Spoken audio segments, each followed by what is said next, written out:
कहा जाता है कि दुनिया में दो ही उद्योग ऐसे हैं जिन्हें चलाने वाले लोग अपने ग्राहकों को यूजर्स कहकर बुलाते हैं। एक है ड्रग्स का व्यापार, नशीले ड्रग्स का व्यापार, और दूसरा है सोशल मीडिया का बिजनेस।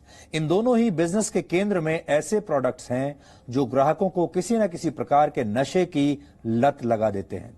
ड्रग्स के नशे के बारे में आप पिछले कुछ दिनों से बहुत कुछ सुन रहे होंगे, पढ़ रहे होंगे, देख रहे होंगे, लेकिन आज हम सोशल मीडिया के नशे की बात करना चाहते हैं।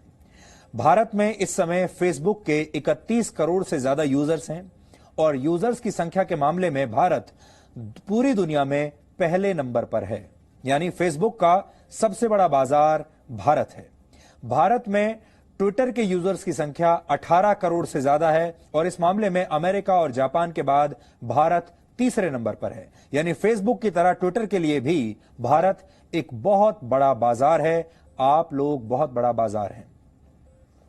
फेसबुक, ट्विटर और गूगल जैसी कंपनियों पर इन दिनों ये आरोप लग रहे हैं कि ये कंपनियां अपने यूजर्स को गुमराह कर रही हैं और लोगों को सोशल मीडिया की लत लगाकर ये कंपनियां लोगों के पर्सनल डेटा का भी अपने फायदे के लिए इस्तेमाल कर रही हैं। इन आरोपों की जांच के लिए इन दिनों अमेरिका की संसद में इन बड़ी टेक कंपनियों के खिलाफ एक सुनवाई चल रही है। इस सुनवाई के दौरान कल फेसबुक के सीईओ मार्क जकरबर्ग और ट्विटर के सीईओ जैक डॉर्सी को तलब किया गया था। इन कंपनियों पर यह आरोप है कि ये कंटेंट में अपने हिसाब से बदलाव करते हैं। कौन सा कंटेंट ठीक है, कौन सा ठीक नहीं है, इसका फैसला ये कंपनियां आप पर नहीं छोड़ती। ये फैसला ये खुद लेती हैं और अपनी मर्जी से किसी कंटेंट को प्रमोट करती हैं तो किसी को रोक देती हैं। किसी व्यक्ति या किसी विचारधारा के जो ट्वीट्स आते हैं या फेसबुक पोस्ट आते हैं उन्हें बूस्ट कर देते हैं, उन्हें पुश करते हैं और किसी खास विचारधारा के लोगों को ये लोग दबा देते हैं और आपको कभी इस बात के बारे में पता भी नहीं चलता। ज्यादातर लोग ये सोचते हैं कि उनका फेसबुक पोस्ट जो है वो पढ़ा नहीं जा रहा, लोग उसके बारे में बात नहीं कर रहे, वो लोगों तक पहुंच नहीं रहा, शायद उनकी बात बाकी के लोगों को अच्छी नहीं लगी। ट्विटर पर भी कई बार आप कुछ ट्वीट करते हैं तो आप देखेंगे कि ज्यादा रीट्वीट नहीं हो रहा है, लोग उसके बारे में रिएक्ट नहीं कर रहे हैं। आपको शायद ऐसा लगने लगेगा कि आपका विचार लोगों को अच्छा नहीं लग रहा, लेकिन ऐसा नहीं है। लोगों तक तो यह फैसला करने की बात पहुंची ही नहीं है। ट्विटर और फेसबुक ये फैसला खुद ले लेते हैं कि वो आपके ट्वीट को आगे बढ़ने देंगे या वहीं के वहीं दबा देंगे, आपके फॉलोअर्स को और बढ़ने देंगे या आपके फॉलोअर्स को वहीं के वहीं रोक देंगे। वो ये देखते हैं कि उनका हित किसमें है। अमेरिका की संसद में सुनवाई के दौरान फेसबुक और ट्विटर पर यह आरोप भी लगा कि इन टेक कंपनियों के मोबाइल फोन एप्लीकेशंस इस तरह डिजाइन किए गए हैं कि लोग इन एप्स का ज्यादा से ज्यादा इस्तेमाल करें और लोगों को इनकी लत लग जाए, एडिक्शन हो जाए। इन आरोपों पर मार्क जकरबर्ग ने अपना पक्ष रखते हुए यह दलील दी है कि फेसबुक का डिजाइन ऐसा नहीं है कि लोगों को इसकी आदत पड़े या फिर इसकी लत लग जाए। वो ये कहते हैं कि बाय डिजाइन फेसबुक ऐसा है ही नहीं। हालांकि ट्विटर के सीईओ जैक डॉर्सी ने यह मान लिया है कि ट्विटर जैसे सोशल मीडिया प्लेटफॉर्म्स का इस्तेमाल करना अब लोगों की आदत बन सकता है, यानी लोगों को इनकी लत लग सकती है।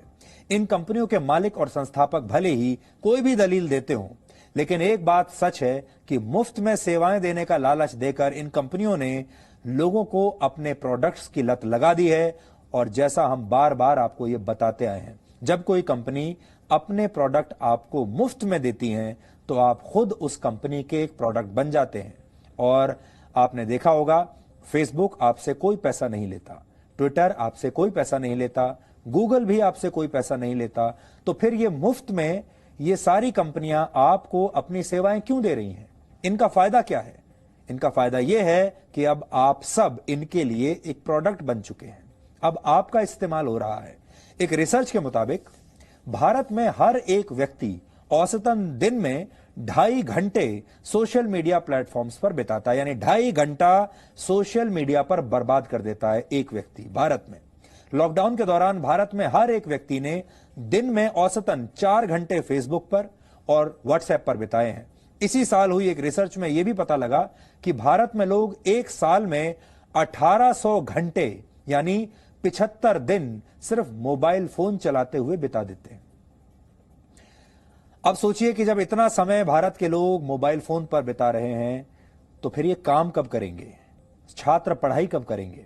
ऐसे में ये सवाल उठता है कि क्या अब सोशल मीडिया से ऑफलाइन होने का समय आ गया है, और अगर आप सोशल मीडिया से एक ब्रेक लेना चाहते हैं तो आप ऐसा कैसे कर सकते हैं, क्योंकि एक ऐसा ब्रेक है जो आप अगर चाहेंगे भी तो ले नहीं पाएंगे, क्योंकि अब आपको इस नशे की लत लग चुकी है। अब आप आधा घंटा भी, 15 मिनट भी, 10 मिनट भी शायद अपने मोबाइल फोन से और सोशल मीडिया से दूर नहीं रह पाएंगे। इसकी तलब लगती है, आपको थोड़ी थोड़ी देर में इसकी तलब लगेगी और आपका हाथ अपने आप आपके मोबाइल फोन तक चला जाएगा, और उसके बाद आप अपने आप, आपको पता भी नहीं चलेगा कि आप अपने मोबाइल फोन को बार बार चेक करेंगे और देखेंगे कि आपके नोटिफिकेशंस तो नहीं आए हुए। यही इसका नशा है। और अगर आप ऐसा करते हैं, सुबह उठते ही अगर आप सबसे पहले अपना मोबाइल फोन चेक करते हैं, रात में सोने से पहले जो आखिरी काम आप करते हैं अगर वो आपका मोबाइल फोन चेक करना है, और दिन भर में हर 5-10 मिनट में अगर आप अपना मोबाइल फोन बार बार देखते हैं, तो आप समझ लीजिए कि आप इसके एडिक्ट हो चुके हैं। अब आप इस नशे के शिकार हो चुके हैं और अब आप चाहकर भी इससे ब्रेक नहीं ले सकते। अमेरिका के हार्वर्ड मेडिकल स्कूल की एक नई रिसर्च के मुताबिक सोशल मीडिया की लत को छोड़ना उतना मुश्किल नहीं है जितना आप समझ रहे हैं, लेकिन इसके लिए आपको कुछ उपाय अपनाने होंगे। इसके कुछ खास उपाय हैं, तो अगर आप ऐसा करना चाहते हैं तो इन उपायों को आप ध्यान से सुन लीजिए, समझ लीजिए, चाहे तो आप नोट भी कर सकते हैं। सबसे पहले आप अपने मोबाइल फोन पर इन सोशल मीडिया प्लेटफॉर्म्स के नोटिफिकेशंस को बंद कर दीजिए। यह बहुत सरल उपाय है, क्योंकि अगर आपको नया नोटिफिकेशन मिलेगा ही नहीं तो शायद आप बार बार अपना फोन चेक नहीं करेंगे। आप ऐसी गतिविधियों में ज्यादा समय बिताएं जिनमें आपकी रुचि ज्यादा है। अब क्या आपको इस बात का एहसास भी है कि आपकी रुचि सोशल मीडिया के अलावा किस चीज में है? यह आपको सोशल मीडिया से दूर रखने में मदद कर सकता है अगर आपको यह समझ में आ जाए कि आपकी रुचि किस में है, आपकी हॉबी क्या है। आप मोबाइल फोन के इस्तेमाल करने का समय निर्धारित भी कर सकते हैं। ऐसा करने पर आप उतनी ही देर मोबाइल फोन का इस्तेमाल करेंगे जितना आपके पास समय होगा और या जितना आपके लिए जरूरी है, आवश्यक है। इससे आप मोबाइल फोन के बेवजह इस्तेमाल से बच सकते हैं। आप रात में सोने से कुछ घंटे पहले अपने मोबाइल फोन को अपने आप से दूर रख दीजिए और जब तक बहुत जरूरी ना हो अपना मोबाइल फोन चेक मत कीजिए। अगर आप इनमें से कोई भी उपाय नहीं कर पा रहे हैं तो इसके लिए आप ऐसी ऐप्स का इस्तेमाल भी कर सकते हैं जो आपको ये याद दिलाने का काम करती हैं कि आपने निर्धारित सीमा से ज्यादा समय सोशल मीडिया पर बिता लिया है और अब इससे ब्रेक लेने का समय आ गया है। ऐसे में कुछ मददगार ऐप्स के नाम इस समय आपकी टीवी स्क्रीन पर हैं। आप चाहें तो इन ऐप्स का इस्तेमाल कर सकते हैं। ये ऐप्स आपकी मदद करेंगी।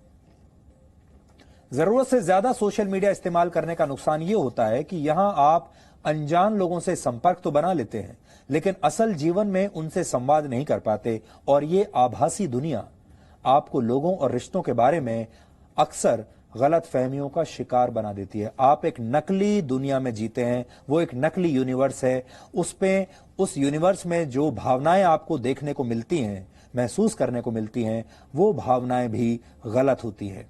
क्या हिट हो रहा है, क्या फ्लॉप हो रहा है, उसके मापदंड भी अक्सर गलत होते हैं। बहुत बार आपको ऐसा लगता है कि सोशल मीडिया पर जो ट्रेंड कर रहा है शायद दुनिया के लोगों की, देश के लोगों की वही सोच है और लोग सिर्फ उसी विषय के बारे में और उसी विचारधारा के बारे में बात कर रहे हैं। ये एक नकली आभास है, क्योंकि आजकल सोशल मीडिया पर कुछ भी ट्रेंड हो सकता है। आजकल सोशल मीडिया पर बॉट्स आ गए हैं, मार्केटिंग एजेंसीज आ गई हैं और अलग अलग लोगों के अपने निजी हित हैं।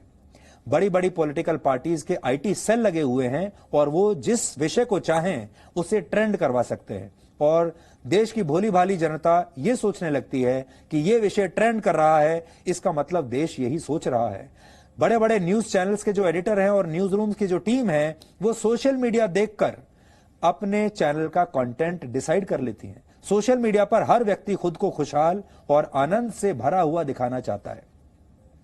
लोगों की देखा देखी आप भी अपने बारे में ऐसी ही झूठी कहानियां गढ़ने लगते हैं और धीरे धीरे आपका पूरा व्यक्तित्व भी इसी झूठ का शिकार हो जाता है। यह सब नकली होता है।